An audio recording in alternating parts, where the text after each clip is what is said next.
Corona virus ने बीते कुछ दिनों में भारत में जिस तरह से अपने पैर फैलाए हैं, उसने हर किसी का ध्यान खींचा है। लेकिन इसके बीच कोरोना पर एक खुशखबरी भी है।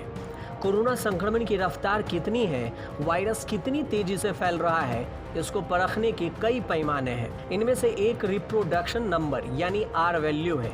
इसके अनुसार ताज़ा आंकड़े बताते हैं कि छत्तीसगढ़, दिल्ली, मध्य प्रदेश, महाराष्ट्र, यूपी के अलावे कई राज्यों में आर वैल्यू में इस हफ्ते गिरावट आई है। इन तमाम राज्यों की आर वैल्यू 1 से नीचे रही है।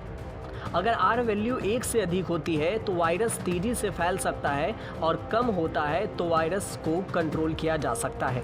12 से 18 अप्रैल के बीच आर वैल्यू 1.56 था। इसी हफ्ते देश में 8 राज्यों की आर वैल्यू 2 से अधिक थी। वहीं अगर 3 मई की बात करें तो देश में आर वैल्यू गिरकर 1.12 हो गया। इसका मतलब ये हुआ कि अगर पहले 100 लोगों से 182 लोग संक्रमित हो रहे थे तो अब 100 लोगों से 112 लोग संक्रमित हो रहे हैं। साथ ही 5 राज्यों की आर वैल्यू 1 से कम हो गई है।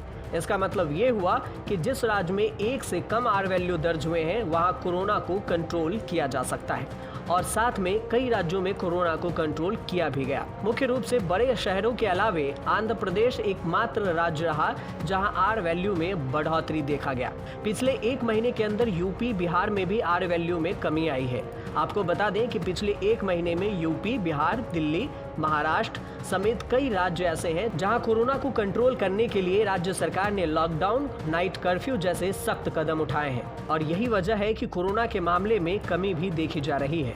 हालांकि संक्रमण दर अभी देश में कई राज्यों में ज्यादा है। तो वहीं अप्रैल के 2 हफ्तों तक कोरोना के आंकड़ों को ट्रैक करने के बाद ये पता चलता है कि उत्तर प्रदेश में रिप्रोडक्शन नंबर 2.14, झारखंड में 2.13 और बिहार में 2.09 था। आंकड़ों के अनुसार यूपी में अगर एक व्यक्ति को कोरोना हो रहा था तो वह 2 से ज्यादा लोगों को संक्रमण फैला रहा था। पिछले हफ्ते चेन्नई के मैथमेटिकल साइंस इंस्टीट्यूट के प्रोफेसर और रिसर्चर सिताब्र सिन्हा के मुताबिक भारत में आर वैल्यू 1.3 है। वो पिछले साल मार्च में 1.92 और अप्रैल में 1.53 के मुकाबले कम ही है। हालांकि पिछले साल अप्रैल के बीच भारत में ये घटकर 1.29 तक पहुंच गई थी। 7 अप्रैल तक के आंकड़ों के मुताबिक देश में 36 में से 26 राज्य या केंद्र शासित प्रदेश ऐसे हैं जहां रिप्रोडक्शन वैल्यू यानी आर वैल्यू 1 से अधिक है।